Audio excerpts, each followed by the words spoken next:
नमस्कार, myself doctor Neelana Singhai, consultant obstetrician and gynaecologist at Namo health care Jabalpur. आज हम बात करेंगे एक बहुत ही इंपॉर्टेंट टॉपिक के बारे में, जो कि है एक्टोपिक प्रेगनेंसी।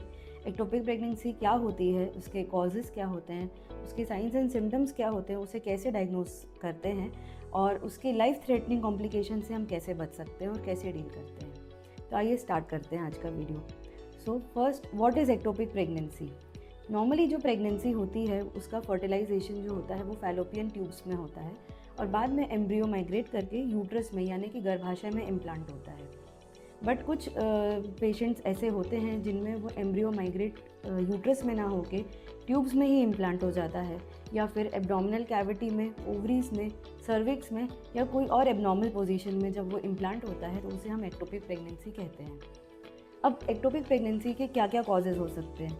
सबसे इम्पॉर्टेंट कॉज है history of previous ectopic pregnancy. जैसे कि किसी को पहले भी एक एक्टोपिक प्रेगनेंसी हो चुकी है तो उनको बहुत ज़्यादा रिस्क होता है वापस से एक्टोपिक प्रेगनेंसी होने का।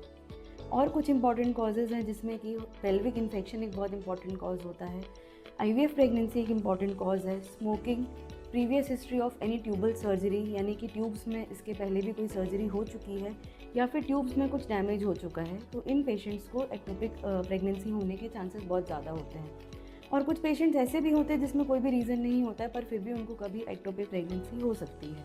अब हम जानेंगे कि हम इसको डायग्नोज कैसे करते हैं। सबसे इम्पॉर्टेंट जो कि अर्ली प्रेगनेंसी स्कैन होता है, जिसको कि हम डेटिंग स्कैन बोलते हैं, वो बहुत ज़रूरी है। उससे हमें प्रेगनेंसी की लोकेशन पता चलती है कि यूट्रस में है प्रेगनेंसी या यूट्रस के बाहर है। दूसरा है serial beta HCG examination. Beta HCG एक ऐसा हार्मोन होता है जो प्रेगनेंसी को दर्शाता है, और वो हार्मोन अगर 48 आवर्स में डबल से ज़्यादा इंक्रीज़ हो रहा है तो वो प्रेगनेंसी नॉर्मल है, और अगर वो डबल से ज़्यादा इंक्रीज़ नहीं हो रहा है, उससे कम इंक्रीज़ हो रहा है, तो हमको एक्टोपिक प्रेगनेंसी का डाउट होता है। अब लक्षण क्या होते हैं एक्टोपिक प्रेगनेंसी की, यानी कि साइंस एंड सिम्टम्स क्या होते हैं?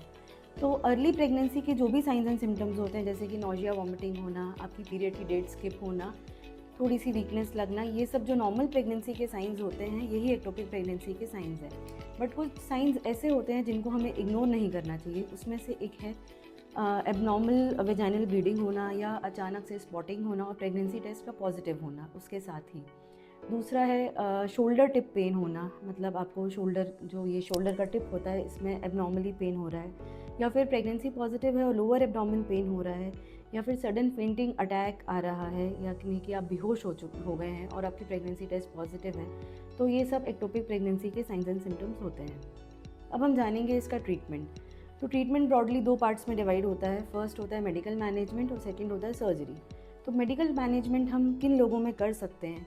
जिनकी प्रेगनेंसी का साइज़ जो है वो बहुत छोटा होता है, जो प्रेगनेंसी है वो लाइव प्रेगनेंसी नहीं होना चाहिए, और पेशेंट स्टेबल होना चाहिए, तो इनमें हम मेडिकल मैनेजमेंट करते हैं। मेडिकल मैनेजमेंट में एक मीथोट्रेक्सेट नाम का ड्रग होता है जो कि प्रेगनेंसी की ग्रोथ को रोकता है, तो इसका हम इंजेक्शन देते हैं और फिर हम पेशेंट को मॉनिटरिंग के लिए हॉस्पिटल में ही रखते हैं। सेकेंड होता है सर्जिकल मैनेजमेंट। सर्जिकल मैनेजमेंट भी दो टाइप का होता है। First is laparoscopy and second is laparotomy. Laparotomy मतलब ओपन सर्जरी। अब किस पेशेंट में हमको लैप्रोस्कोपी करना है और किस पेशेंट में हमको लैप्रोटॉमी करना है? जब पेशेंट स्टेबल है और उनकी पल्स बीपी जो है वो मैनेजेबल है, हीमोग्लोबिन वगैरह नॉर्मल है, तो हम उनको लैप्रोस्कोपी के लिए पोस्ट करते हैं। लैप्रोस्कोपी में दूरबीन के द्वारा आपकी एक्टोपिक प्रेगनेंसी को निकाला जाता है। फिर कुछ पेशेंट्स ऐसे होते हैं जो कि अनस्टेबल होते हैं, जिनकी एक्टोपिक प्रेगनेंसी रप्चर हो चुकी होती है, जिनकी ट्यूब्स रप्चर हो चुकी होती है, तो उनमें हमको ओपन सर्जरी करना पड़ती है। तो ये था एक्टोपिक प्रेगनेंसी के बारे में शॉर्ट नॉलेज।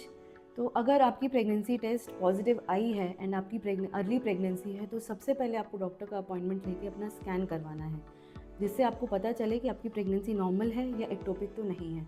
और अगर एक्टोपिक प्रेगनेंसी है तो डॉक्टर की जो एडवाइस है उसको फॉलो करना है।